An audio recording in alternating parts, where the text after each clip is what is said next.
sir.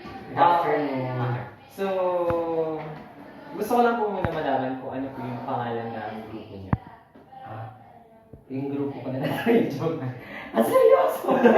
Kami yung Sining Banwa na nakabase ngayon dito sa Albay as ang interdisciplinary theater group.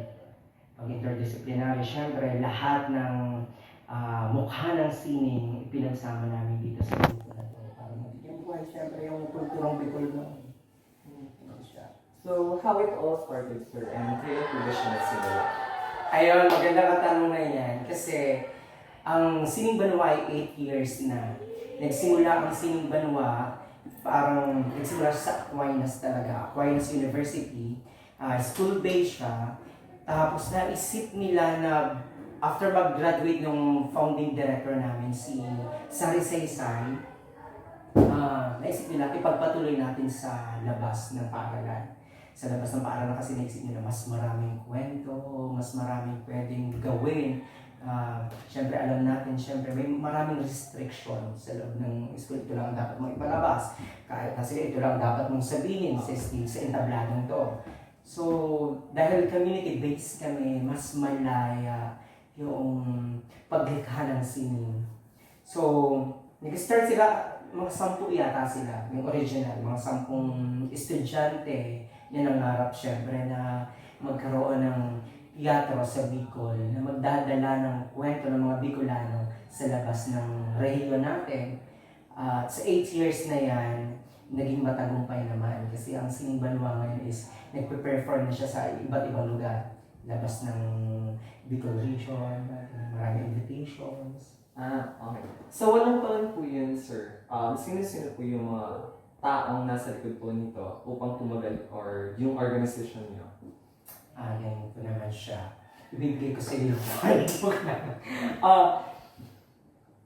Ang lahat ng miyembro ng Sining Banwa, mapa-pioneer members ka man o baguhan, is bahagi ng tagumpay ng Sining Banwa. So, tulong-tulong kasi yung lahat ng ng mga actors dito, ng mga artists. So, hindi dito pinag-uusapan lagi na kami yung pioneer, kami yung senior, kami nakakaalam ng lahat nito, kami dapat ang maging rason ng tagumpay nito. Siyempre, meron kaming, anong tawag dito? Kumbaga parang battle cry na tinatawag na Sining Banwa, na ang sining ng bayan ay sining mula sa bayan at sining para sa bayan. So malinaw na ang dahilan ng tagumpay ng Sining Banwa at yung pagiging matibay na sa ganitong larangan is ang bayan, ang masa. So hindi ang actor itself. So kumbaga wala kaming kakayanan bilang tao na mapanatili ang ganitong klase ng teatro kung walang objective, walang pinag-aalayan. So alam natin na sa lipunan natin na ginagalawan, maraming kwento na dapat natin i-insert tablado. At yung pasasalamat namin is mapupunta syempre sa mga taong may mga magagandang kwento, mga tagong kwento, mga hinaing ng mga Bicolano na kinakailangan natin isintablado. So, ang nasa likod ng Sining Banwa Theater ay ang masa. So, dun po tungkol sa kwento, sir, sa walang taon po na yun, ilang kwento na po yung nagawa niyo? At ano po yung kwento na mas, ano ba tawag dito? Mas angat. Opo, mas angat. Na talagang nagpatagaytay sa inyo. Okay. Sobrang yan. 4 years pa lang ako sa Sining Banwa. Siguro magsimula ako dun sa time ko yung itong 3,000 bayani. Narito rin ang advocacy play namin na Gym Girls na pinakamatagal na play. Nasa 30 na yata. So, na-partner namin dito ang DOH. Pagkatapos, iba-iba pang sakit na pinagay saan ng DOH na dapat gawa ng play. Narito yung Oktubre ay tungkol siya sa Russian Rev na kung paano sila nagtagumpay at kung ano ang naging sitwasyon nila, ang kalagayan nila at kung paano natin sila maihalin tulad sa karanasan natin dito sa Pilipinas. Narito naman yung Punla sa Tigaon, kwento siya ng isang ina na naging matatag dahil sa pagmamahal sa kanyang anak na naging rebelde noong panahon ni Marcos. So, kung itatanong mo sa akin kung ano yung pinaka naging angat sa lahat ng play, lahat sila kasi may kanya-kanyang kalakasan. So, halimbawa, ang Gym Girls is tungkol siya sa LGBTQ+, saka sa HIV and AIDS awareness. So, hindi siya pwedeng yung success niya ay hindi pwedeng mahalin tulad dito sa Oktubre kasi iba naman ang kwento niya, ganoon rin sa Punla. So, lahat sila, nagtutulungan sila para maging, ano ba to,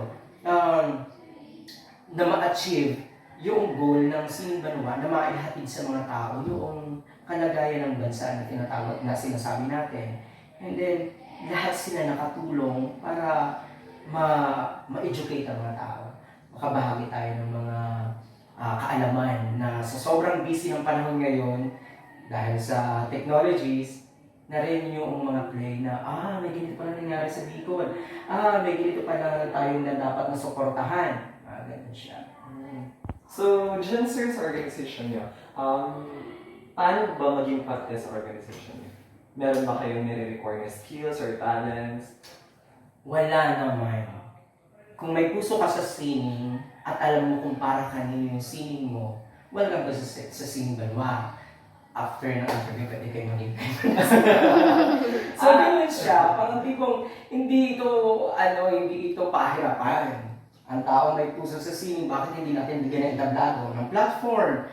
Dahil ang platform, naniniwala kami, ito yung espasyo ng bawat isa para nahayag niya yung kanyang, na-express niya kanyang sarili through arts. Parang ganun siya. So, lahat welcome. So, bago ka pumasok sir dito sa Sining Banwa, ano ba yung dinala mong talent or skills? Sayaw talaga. Contemporary dance. Mas dancer ako kasi sa theater. Pagkatapos, dito na lang ako nahubog bilang isang aktor. Bakit hindi mo po pinagpatuloy yung dancer? Nagda-dance pa rin naman ako. Choreographer ako na Sining Banwa. So, meron po ba kayo sir na nakukuha suporta galing sa government or any other? Community-based kami na theater group. So, ibig sabihin, yun ang kagandahan sa group na ito. Kasi since walang may hawak sa amin ng mga NGOs or government, mga department, mga ganyan. So, mas malaya, mas masaklaw yung napagkukuhaan namin ng kwento, mas masaklaw yung paggawa namin ng sining. Kasi walang nagbabawal. Kasi alam mo na sa panahon ngayon, maraming bawal gawin. Hindi ka pa pwede magpakita niyan. Kasi yan, masyadong morbid yan. Huwag ka magpakita niyan. Medyo parang iba yung klase, parang progresibo yung klase ng dula ninyo. Kung nasa loob tayo ng isang institusyon. Pero since ang Sining Banwa ay community-based, yun ang kagandahan. Yung grow, yung development, hindi lang ng actor pa ng grupo, hindi siya mahirap. Parang gano'n siya. Next question, sir. So, what is your motivation to continue that thing, sir? Okay. Ulitin ko lang yung sinabi ko kanina yung battle cry ng Sining Banwa kasi ang sining ng bayan ay sining mula sa bayan at sining para sa bayan. So, naniniwala ang bawat isa sa amin na ang sining natin is hindi naman tayo isinilang na alam ko na to. May talent ako sa ganito. So, magsimula sa kanta, magsimula sa sayaw, magsimula sa script, lahat yan ay nakabase sa kwento ng masa.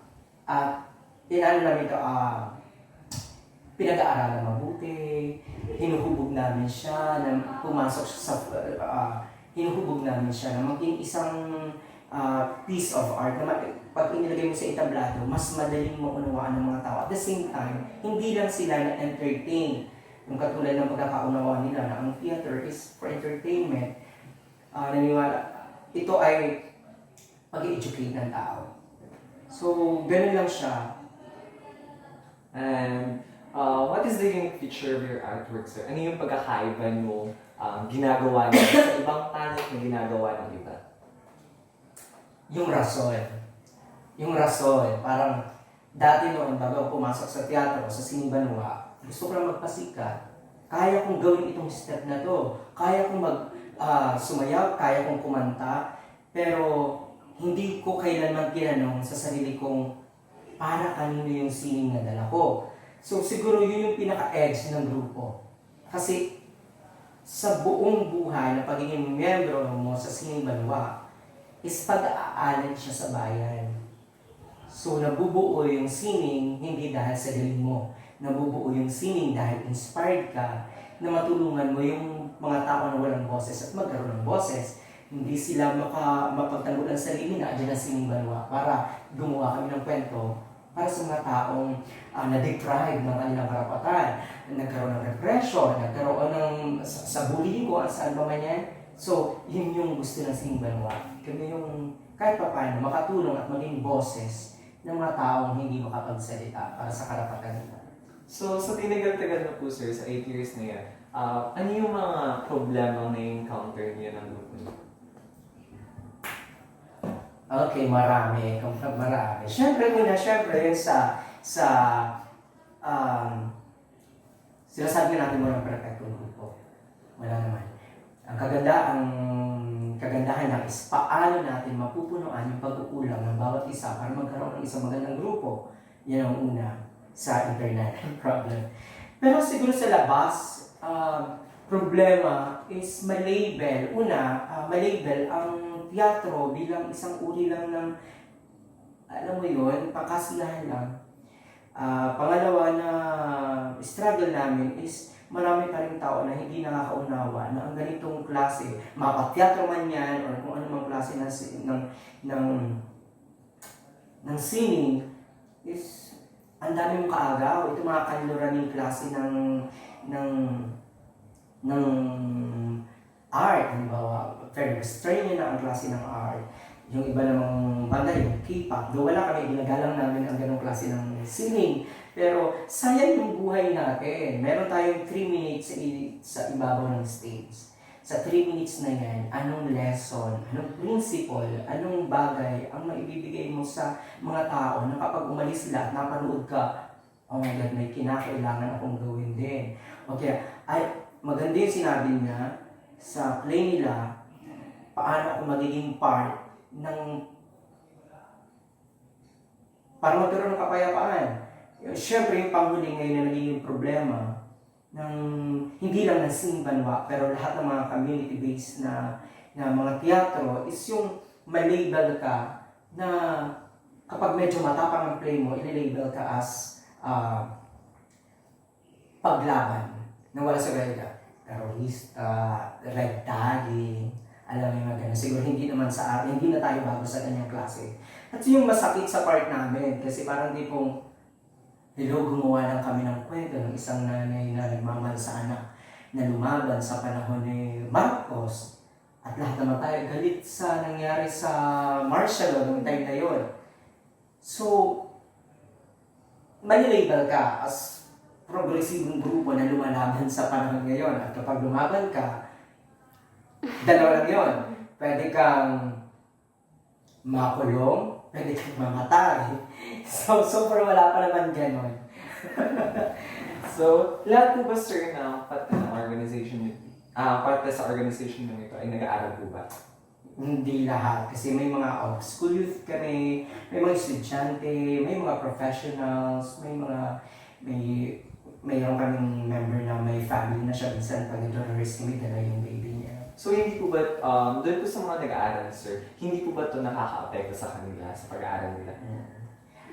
Hindi. Kasi depende yan sa kung paano mo titingnan ang isang bagay.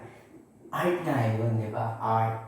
So, yung pagiging creative mo, madadal mo yan sa school. Paano mo isusolve yung problema? Paano mo gagawin itong bagay na ito? So, ang art is nakakatulong siya para ma-develop yung growth ng isang tao, para mas makilala ang sarili niya. Nagiging problema ang art kapag hindi na balanse. Puro ka na ng art, nakalimutan mo na may nag-aaral ka. Puro ka art, nakalimutan mo na may family ka.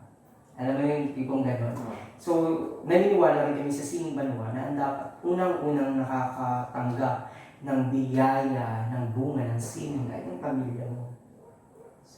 So hindi pwedeng ipagbanggain ang personal mong buhay sa art. Dahil habang umuunlad ka sa art, kasabay mo umuunlad ka bilang tao. Kasi may tinatawag tayo sa art na, ano matawag dito, disiplina.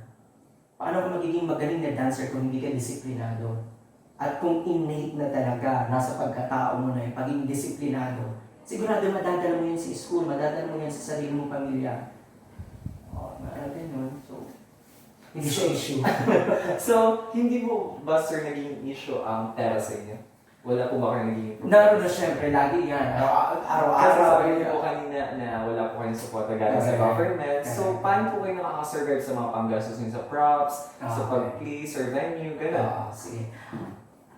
Una muna sa kung paano yung maintenance ng grupo.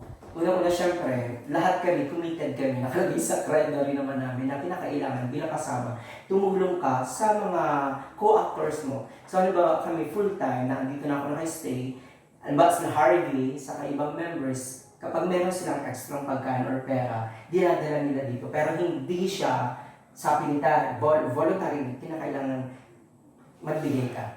So, ganun rin, may mga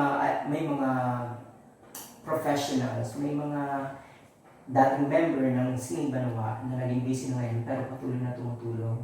So, minsan mga personal na rin namin, kapag may mga support kami sa sarili namin ng family or partners, nag-share kami. Okay. So, do you have any recognition because of your artwork, sir? If yes, what are those? Okay. Hindi individual ha, pero yung kabuuan, bilang Sining Banwa na lang. Kung sa pag-recognize, may mangilan-ngilan naman. Maraming invitations. Naroon na tayo. Magpakita na lang sa certificate sa baba. So, marami. So, ano po ba, sir, yung pinakamalaking recognition na natanggap niyo? Madrama ako, napaka-corny ko kung sasabihin ko na maraming masa ang pumapalakpak sa amin. So, nakabasa po kayo, yun ang pinakamalaking recognition. Yung makita niyo lang na yung mga palakpak at yung mga tuwa.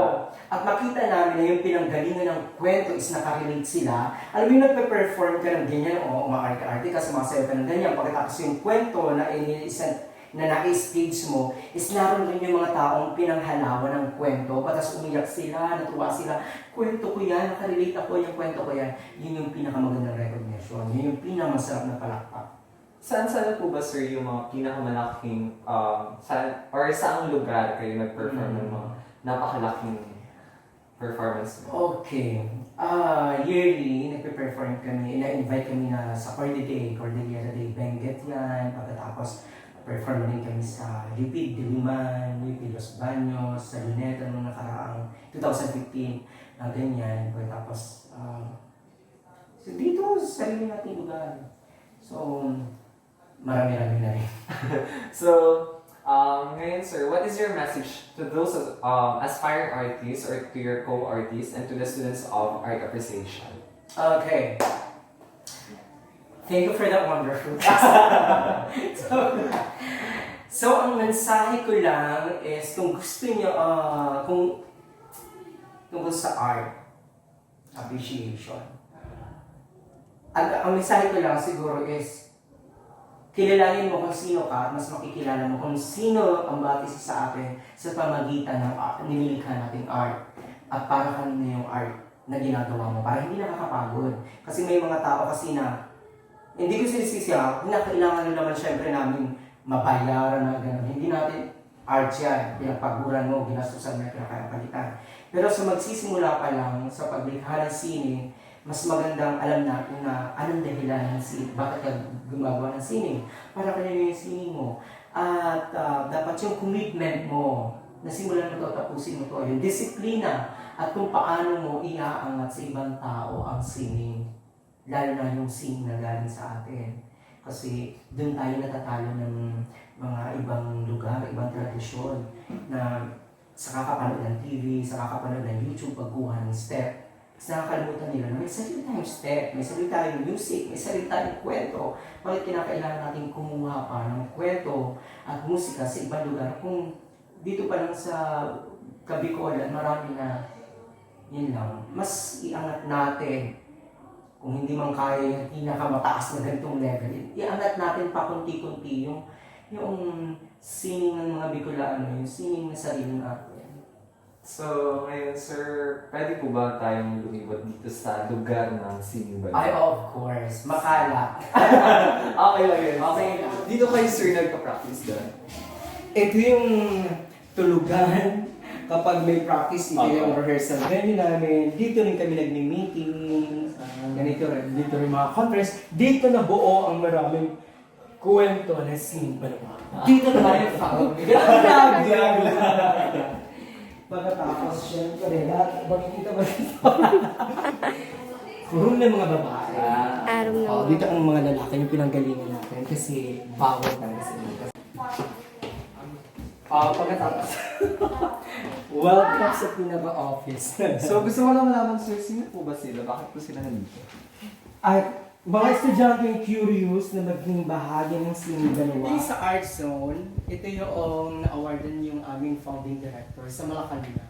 Best friends sila. Yes, narito yun. Tapos sa Likhandula, ano kami ng Artist Inc. kasi isang institute yan sa Laguna na madalas silang nag-iipon ng mga teatro, mga community-based project kung ako nasaan sila. Pagkatapos, ito yung sinasabi ko kung nasa tiga. At yung mga yun, ganun pa rin. Yung mga workshop, mga recognition dahil sa mga performances. Yung iba nakatago. Kasi pag nilabas namin, puno ang isang wall. So, sa bawat pag-perform niyo po ba sir, meron po ba kayo mga nakuha parang, yung bayad o parang PF. pasasalamat na mga ganun? Minsan, siyempre hindi namin yung tinatanggihan, kailangan ng bawat grupo yan. Pero mas maraming thank you. At okay lang kasi, diba? Para sa bayan. So, kung parang yung thank you lang sir, paano yung yun? Parang yung maintenance niyo dito sa mga panggastos niyo araw-araw? Isang yung malayo kami. College ka na ngayon, alam naman natin ang college, masyadong busy na din. Hindi ba ito nakaka-apekto sa pag-aaral mo din? Hindi naman, kasi kung gusto mo talaga yung ginagawa mo, then push. Ikaw, Hard. Sa akin kasi, sa akin bilang college, nakakatulong din naman siya sa pang-araw-araw na gawain. Dahil mula dito sa Sining Banwa, nadadala natin yung kulturang na pag-aaralan natin sa araw-araw. So ayun, maipapaunlad pa sa ating mga sarili. Syempre, ginagamit din natin siya sa araw-araw na pag-aaral natin. Yun. So, last question din. Ano yun? Ano po ba sir yung anong tawag mo dito? Ano yung pwede mo ma-share sa kanila kung paano nila mas lalo pang mapaunlad o mas lalo pang mapagbuti yung kanilang mga talento? Pag alam sa paligid, dahil ang sine ay nagsisimula sa galaw, narinig, sa naamoy. Yung 5 senses gamitin natin. Ibig sabihin, maglakad-lakad tayo sa paligid. Alam mo yung pagbuo ko ng sayaw, o kahit sino sa kanila, nagsisimula kami sa integration. Pag integration, kung halimbawa ang kwento namin ay tungkol sa pamilya na bukider mga farmers. Bukider. Farmers. Pagkatapos, mag-stay kami ng 1 week. Hindi titingnan namin yung galaw. Titingnan namin kung paano sila kumanta. Kung ano ba ang music ng kapaligiran doon. And then doon kami mag-start gumawa ng music, gumawa sayaw. So, kung gusto na maging magaling sa sining, kilalanin ang lipunan. Yes. Dahil ang ating likhang sining ay nagmumula sa kanila. Halimbawa, ganito, sample lang ha, sample. May naghuhuga, ay lalaba. Lalaba na lang, patas pagod siya. So, paano nakikita natin ganito sila maglaba. Tapos, piga, pagkatapos, sampay. Di paano ba ginawa na yun, sir? Di, magsisimula ka, okay. Laba pa pwedeng laba, patas, piga, pagkatapos sampay. Then pag pinaganda mo na siya, magiging na siyang sayaw. So, naikwento pa. Yes. Thank you so much, sir. Yes, thank you. Hi! Hello! Good afternoon! Ako po pala si April ng Sining Banwa, tapos Finance Officer, Secretary, nasa Pagsirang Committee, tapos magkakaroon pala kami ng ng restaging ng Punla sa Tigaon, tapos Oktubre. Tapos kailangan namin ng cast. Yun, kung sino gusto sumali, pumunta dito sa SB Harong, sa Washington Drive, Cruzada, Legazpi City. Ayun. Oo. Okay, so kung gusto niyo pong mag-donate sa amin dito sa Sining Banwa para mas maipalawak pa ang aming grupo, tulong-tulong po tayo. Gawa ko po.